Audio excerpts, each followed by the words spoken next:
Bismillahirrahmanirrahim. Assalamualaikum warahmatullahi ta'ala wabarakatuh.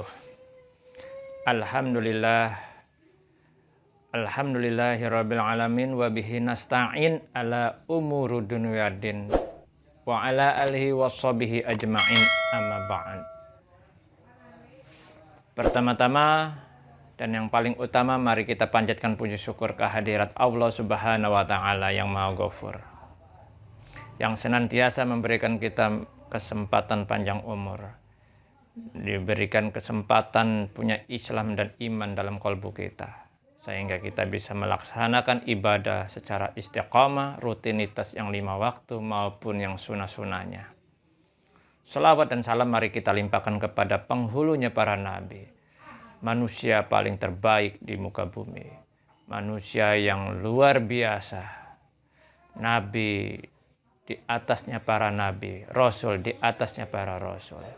Kalau bukan nabi kita tercinta baginda Sayyidina wa Maulana Muhammad sallallahu alaihi wasallam beserta kerabat dan handai tawalannya yang insya Allah akan memberikan syafaatnya kepada kita semua, baik duniawi maupun ukhrawi. Para penonton dimanapun Anda berada, yang insya Allah akan dimuliakan oleh Allah Subhanahu wa Ta'ala. Pada tayangan kali ini kita melanjutkan sesi yang kemarin-kemarin, yaitu tentang bab air dan bab tata cara bersuci. Nah, ini akan kita rangkum secara kisi-kisinya. Jadi untuk salah satu syarat ngambil air wudhu ataupun mandi wajib, mandi sunnah, mandi mutlak, nah, dari tayangan pertama dan tayangan yang kedua, pertama yaitu airnya harus mutlak, tidak mustakmal, apalagi najis, kecuali makruh, itu berhubungannya kalau kita tidak sehat badannya dan tidak menggunakan tayamum, bisa diperbolehkan menggunakan air hangat ataupun panas. Dan yang kedua, dari tayangan yang kedua yaitu tentang tata cara bersuci, ada najis yang belum disebut waktu itu, yaitu mughalazoh. Ini hadis najis besar. Najis besar ini itu tatkala kita dijilat oleh binatang haram seperti anjing ataupun kesentuh babi, kita harus membersihkannya dengan air mutlak dicampur dengan tanah kering. Baru 7 gayung itu kita seborkan ke kaki kita. Setelah itu baru kita bisa berwudu, atau bisa memakai sertu atau pasir yang kering, diusap sebanyak 7 kali usap. Dan yang berikutnya untuk tayangan pada kali ini adalah tentang tata cara mengenal mandi wajib, mandi sunnah, dan mandi mutlak. Mandi wajib ada 2 unsurnya, yaitu bersetubuh atau istilahnya bersenggama dengan suami istri. Dan yang kedua yaitu adanya nifas ataupun haid. Nah, jadi yang harus diperhatikan oleh para penonton dimanapun Anda berada, yaitu ngelihat airnya dulu. Wadahnya dulu, baknya harus bersih tanpa ada air setetes pun, dibersihkan dulu. Setelah itu diisi air mutlak, kita tinggikan itu wadah airnya, kita duduk menghadap kiblat. Setelah itu baru kita mandi secara perlahan-lahan. Pertama dari atas kepala diguyurkan ke sebelah kanan, dan di atas lagi di kepala sebelah kiri. Dan setiap lubang-lubang di organ tubuh kita harus dibersihkan sambil diniatkan hidung, kuping, kemaluan kita, dan tempat pembuangan air besar. Itu harus dibersihkan. Dan airnya pun jangan kecipratan lagi di tempat wadah, tempat bak kita mandi. Nanti hitungannya mustakmal. Jadi harus yang mutlak. Jadi perlahan-lahan ngambilnya. Ya, jadi jaraknya juga harus diperhatikan. Jadi secara ilmu fikih mazhab Imam Syafi'i harus telaten. Walaupun kita perlahan-lahan, walaupun kita tidak terburu-buru, yang penting kita fokus membersihkannya. Supaya apa? Supaya kita menjadi bersih kembali untuk ibadah ke Allahnya, insya Allah lebih afdol gitu. Dan yang berikutnya, kita diawali dengan nawaitu, dengan niatan. A'udzubillahi minasyaitonirrajim. Bismillahirrahmanirrahim. Nawaitu guslal lirafil hadasil akbari fardu lillahi ta'ala. Sengaja saya niat mandi wajib untuk menghilangkan hadas besar karena fardu Allah Ta'ala. Allahu Akbar. Allahumma sholli ala sayyidina Muhammad wa ala ali sayyidina Muhammad. Nah, dibersihkan sebelah kanan, lubang-lubang dibersihkan, mandikan lagi dengan baca sholawat lagi yang kedua kali, Allahumma sholli ala sayyidina Muhammad wa ala ali sayyidina Muhammad. Nah, bersih. Nah, itu kalau kita mimpi basah ataupun lagi berhubungan dengan suami istri. Tapi kalau yang para pemirsa, para penonton dimanapun Anda berada, ada datang tamu atau menstruasi, haid, atau disebabkan melahirkan, nifas, itu wajib juga mandinya sama, tinggal nawaitunya yang berbeda, niatannya. Jadi pertama sama, diseborkan, gayung yang pertama kita guyurkan, mau ngambil ke bak satunya lagi, kita harus bersihkan dulu, jangan sampai kecipratan. Nah, mandi dengan niat nawaitu guslal lirafil hadasil akbari asbabun haid lillahi ta'ala. Nah, ya, nawaitu guslal lirafil hadasil akbari asbabun haid fardu lillahi ta'ala. Sengaja saya niat mandi wajib disebabkan oleh haid, fardu Allah Ta'ala. Allahu Akbar. Bismillahirrahmanirrahim. Allahumma sholli ala sayyidina Muhammad wa ala sayyidina Muhammad. Nah, sekali lagi begitu. Nah, setelah itu baru diratakan semua mandinya. Diratakan, boleh sampoan. Nah, kalau sudah air yang ke berikutnya sudah bersih, kita boleh mandi lagi. Gitu. Jadi ada dua fase. Fase pertama pembersihan, dan yang fase ke berikutnya adalah pemerataan. Pembersihan ini artinya udah bersih dari hadas dulu, dari haid dulu, dari nifas dulu, baru pembersihan dengan sampoan apa gitu. Nah, setelah itu kita berwudu untuk penutupannya. Nawaitu wudu'a lirafil hadasil asgori fardu lillahi ta'ala. Setelah wudu baru kita ngadep ke kiblat. Asyhadu alla ilaha illallah wahdahu la syarikalah wa asyhadu anna Muhammadan abduhu wa rasuluh. Allahumma ja'alni minat tawabina wa ja'alni minal mutatahhirin wa ja'alni min ibadika sholihin. Nah, jadi kita bisa mengerjakan rutinitas sehari-hari. Nah, gitu. Walaupun tidak waktunya belum sholat, tapi tata cara bermandi wajib itu seperti itu. Nah, terus mandi mutlak. Mandi mutlak ini yaitu mandi di mana kita menyambut hari raya Idul Fitri ataupun hari raya Idul Adha. Wajib mandi Nah, tapi mandi mutlak ini hukumnya sunnah. Nawaitu sunatal guslal lirofil badani liyaumil idil fitri lillahi ta'ala. Tidak pakai fardu sebab itu adalah sunnah. Tapi mandi mutlak karena harus bebersihan.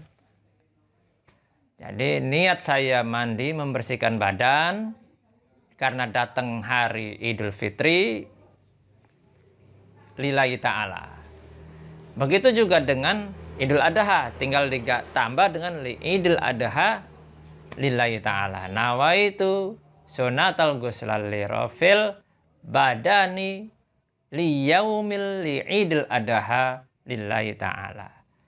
Nah, setelah udah bersih, baru kita berwudu. Seperti biasa kita melaksanakan ibadah sholat yang 5 waktu, berwudu. Baru kita pakaian yang rapi dan bersih, dikasih wewangian untuk melaksanakan ibadah sholat Idul Fitri atau Idul Adha. Itu. Sedangkan mandi sunnah itu dikerjakan di hari-hari bulan-bulan tertentu seperti tahun baru Islam, hari kelahiran Nabi, bulan Maulid, bulan Sya'ban, di mana di situ ada di tengah bulan itu namanya nifsu Sya'ban. Nah, itu mandi sunnah, dikerjakan boleh, tidak dikerjakan tidak apa-apa. Nah, terus mandi bulan Rajab, bulan Ramadan, menyambut bulan Ramadan mandi, itu namanya mandi sunnah. Jadi ada 3 kategori mandi yang perlu kita ketahui dan tata caranya seperti itu. Jadi kita ulang kembali. Pertama harus mengenal airnya, yaitu air mutlak dan tidak mustakmal, apalagi najis, kecuali makruh kalau keadaan kita lagi uzur sakit. Yang kedua, bahwa tata cara bersuci itu suci dari hadas dan juga suci dari najis. Bab yang kemarin ketinggalan yaitu najis yang mughalazo, najis besar. Najis besar ini dibersihkannya dengan air mutlak dicampur dengan tanah kering. Setiap gayung itu 7 gayung. Atau disertu menggunakan pasir, mana yang dijilat atau yang digigit anjing. Dan setelah itu kita mengenal, baru kita namanya mengenal mandi. Setelah mandi ini kita sudah mengenal tata caranya. Air yang kita pakai itu harus mutlak. Tempat wadah airnya pun kita harus lihat bersih dari tetesan air yang mustakmal. Udah itu ditinggikan dari tempat kita mandi, kita menghadap ke kiblat. Jadi dicontohkan seperti ini para pemirsa, penonton dimanapun Anda berada. Ini adalah tempat air mandi yang kita mandi, bak. Ditinggikan sedikit, boleh. Agak berjarak, kita ambil gayung, kita mandikan. Dengan niatan tadi, nawaitu guslal lirofil hadasil akbari fardulillahi ta'ala. Sengaja saya mandi wajib untuk membersihkan hadas besar saya karena Allah Ta'ala. Bismillahirrahmanirrahim. Allahu Akbar. Allahumma sholli ala sayyidina Muhammad wa ala ali sayyidina Muhammad. Setiap bolongan dibersihkan. Hidung, semua harus rata. Tapi jangan sampai air tubuh yang kita ini kecipratan ke bak yang ada di situ. Telaten. Walaupun perlahan, tapi pasti tidak ada unsur mustakmal ataupun sejenisnya. Begitu juga dengan mandi haid, mandi wiladah atau mandi nifas. Apa yang disebut mandi wiladah? Mandi menzohirkan anak. Pas waktu lahir mandi hanya beberapa gayung saja untuk menzohirkan sambil niat nawaitu guslal lirofil badani wil wilada lillahi ta'ala. Sengaja saya mandi membersihkan badan ini karena ngezohirin bayi, karena Allah. Jadi ini secara ilmu fikih menurut keilmuan yang kita pelajari dari mazhab Imam Syafi'i. Jadi itu harus perlu diperhatikan. Dan yang berikutnya, untuk para penonton dimanapun Anda berada, harus diketahui untuk seculimit tentang mandi wajib, mandi sunnah, mandi mutlak, tata cara bersucinya, dan air mutlaknya, itu harus diperhatikan. Karena itu ada unsur kimiawinya dan alkoholnya. Tidak meresap ke dalam tubuh kita. Gitu ya. Ini perlu diperhatikan. Jangan karena kita ikut mode, terus akhirnya kita ikut gaya ke Eropaan, tapi tidak mengenal unsur syar'inya, itu sangat berbahaya sekali untuk ibadah ke Allah. Jadi harus mengenal bahwa kutek itu tidak boleh. Jadi ada sebagian ulama haram. Kenapa? Karena wudhu itu tidak meresap. Tapi kalau memakai pacar Mekah, ya dari oleh-oleh dari orang pulang haji, itu boleh untuk memperindah. Dan itu bisa untuk kita pakai wudhu.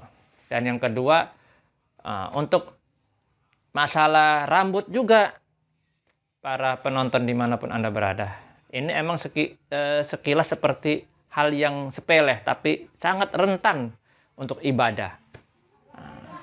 Karena udah faktor usia, kita kadang rambut berubah warnanya dari hitam menjadi putih. Itu sudah manusiawi dan lumrah. Karena udah faktor usia, dengan seiringnya waktu berjalan, perubahan itu pasti ada. Tapi karena kita pengen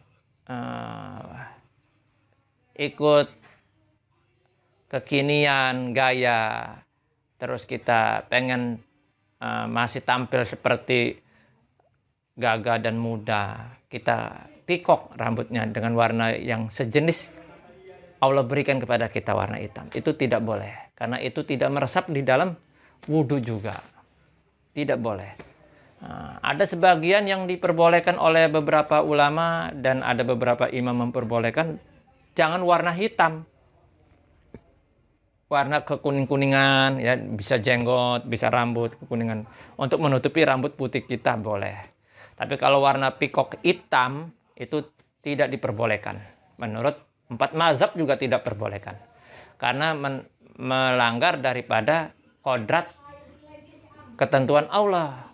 Allah memberikan rambut hitam itu jangan sampai menyerupai apa yang diberi oleh Allah. Menurut para ulama seperti itu. Jadi kalau kita mau ikut update style, kekinian, gaya, boleh rambut diwarna, daripada kita ngelihat warna rambut putih beruban dengan kekuning-kuningan, boleh gitu. Tapi yang penting jangan warna hitam, karena hitam itu ada unsur fitrah alaminya, dan yang kedua ada mengandung unsur kimiawinya, yang kalau berwudu tidak meresap. Itu ya, ada sebagian para habaib, para kiai-kiai ajengan, ada yang memakai jenggotnya pun kekuning-kuningan, keemas-emasan, itu bisa diperbolehkan. Tapi yang lebih afdol lagi, apa yang sudah ditakdirkan oleh Allah Subhanahu wa Ta'ala, menurut Imam Nawawi, Tanara Al-Bantani, harus terima dengan lapang dada dan jangan merubah ketentuan itu. Kalau emang sudah putih, ya putih, biar gitu ya. Jadi tidak bisa dirubah. Apapun ketentuan Allah itu tidak bakal bisa dirubah oleh kita dalam bentuk tubuh ini. Ya. Jadi kalau lebih afdolnya rambut itu harus mesti alami saja. Tapi kalau mau ngikut update kekinian style itu boleh, tapi tidak boleh warna hitam. Nah, begitu juga dengan kutek atau pacar Mekah ini, ganti dengan pacar Mekah. Jadi boleh semua gaya, yang penting mengandung syar'inya, insya Allah. Nah, dan yang berikutnya, saya ingin menjelaskan tentang tata cara berwudu. Ini rangkuman satu rangkaian dari tata cara mengenal air, tata cara bersuci dari hadas, dan dari najis. Dan kisi-kisi yang di tayangan kemarin dan tayangan hari ini kita merangkumnya semua, rangkuman-rangkuman dari bab pertama, bab kedua, tayangan pertama, tayangan kedua, dan ini tayangan yang ketiga dijadiin satu. Supaya apa? Supaya paham. Jadi bisa mengikuti pelajaran-pelajaran dari awal, dari kedua, dari ketiga ini. Bahwa air yang wajib dipakai untuk berwudu dan bermandi dari hadas, dari najis, itu air mutlak. Yang kedua, bersuci itu harus mengenal juga dari hadas dan dari najisnya. Najis yang paling berat adalah mughalazah. Itu juga harus mesti air mutlak dan dibarengi dengan pasir ataupun tanah. Tanah yang kering campur dengan air mutlak disebor 7 kali. Atau disertu dengan pasir yang kering, diusap di mana kita kena jilat anjing ataupun binatang yang diharamkan oleh Allah Subhanahu wa taala. Para penonton dimanapun Anda berada yang dimuliakan oleh Allah Subhanahu wa taala, mungkin sekelumit itu bisa dipahami, mudah-mudahan bisa dihayati bahwasannya kita dalam kehidupan ini dari yang kecil, dari yang sepele, kita harus perhatikan benar gitu. Kita tidak boleh tinggi-tinggi bercerita tentang surga neraka, tidak bicara tinggi-tinggi tentang ibadah ini, ibadah itu, tapi hal yang sepele, yang pondasi dasarnya kita tidak mengenal, tidak tahu. Nah ini, jadi dari dasar kita kenal dulu air yang mutlak, tata cara bersuci dari najis dan dari hadas, dari tipe-tipe najis, dari hadas kecil dan hadas besar, yang udah pernah saya sampaikan sesi kemarin. Dan ini tentang cara bermandi wajib, mandi mutlak dan mandi sunnah. Bahwa mandi wajib itu hukumnya wajib setelah kita dari anak-anak ke remaja mimpi balik, wajib. Dan tata caranya juga harus tepat. Kalau tempat kita kamar mandinya kecil, kita harus rampingkan, kita harus posisikan posisinya gitu. Dan yang berikutnya yaitu air mandi mutlak. Mutlak ini ya mandi sunnah, tapi mutlak karena wajib untuk mengerjakan sholat Idul Fitri dan Idul Adha. Dan yang yaitu mandi sunnah. Sunnah ini seperti satu Muharram atau orang Jawa itu satu suro, itu mandi sunnah namanya. Atau mandi muludan, atau yang dikenal oleh para kiai-kiai Jawa mandi muludan, atau Rabiul Awal, mandi nifsu Sa'ban, mandi Rajab, itu. Dan yang perlu diketahui juga tadi saya ulangi bahwasannya bahwa untuk mempercantik, memperindah penampilan tidak perlu harus memakai kutek. Ada pengganti yang bisa disyar'ikan untuk ibadah yang 5 waktu berwudu, yaitu pacar Mekah. Yang oleh-oleh dari Mekah ataupun di tempat penjualan di perlengkapan haji dan umroh. Berikutnya yaitu rambut secara alami saja yang lebih afdol, bahwa kita qanaah menerima ketentuan dari Allah Subhanahu wa taala. Apapun yang diberikan oleh Allah Subhanahu wa taala, dari hitam rambut kita berubah jadi putih, berarti itu sudah menandakan kita harus bijak.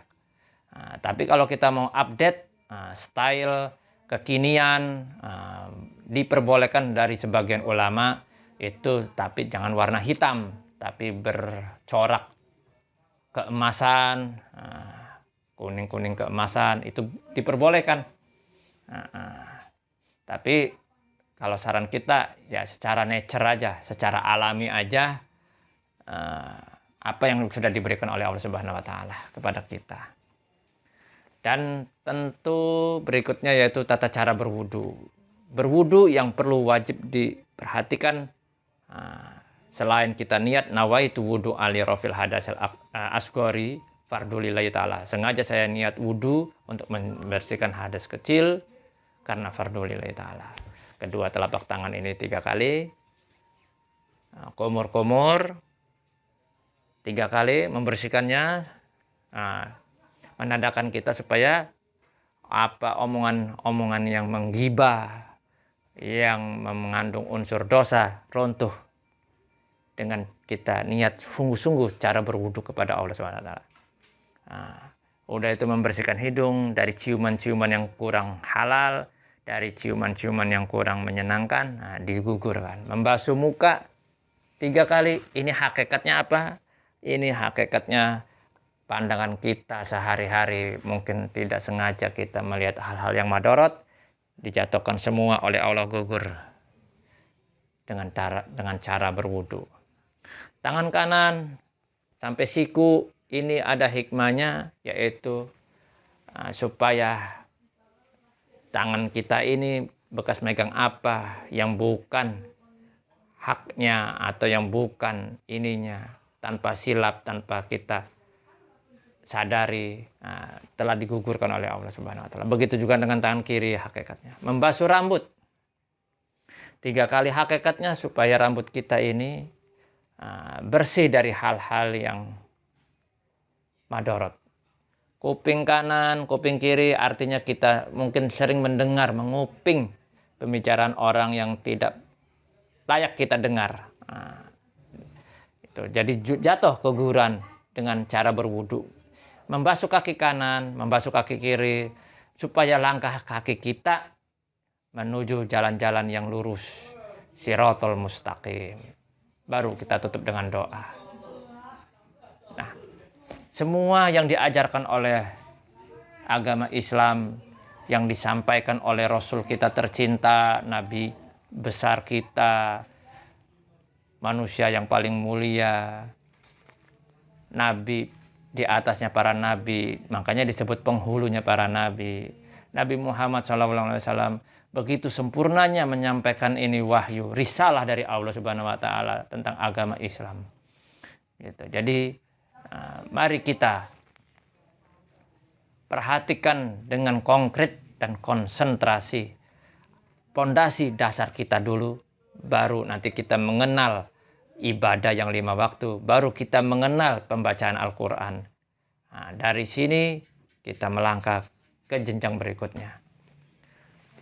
Sebelum ditutup pada sesi rangkaian ilmu fikih dari rangkuman-rangkuman awal sampai sekarang ini, mudah-mudahan bisa dipahami oleh para penonton dimanapun Anda berada, juga bisa menambah khasanah ilmu agama Islam yang kita pelajari, yang belum kita ketahui. Mudah-mudahan bisa membawa keberkahan, hikmah yang luar biasa.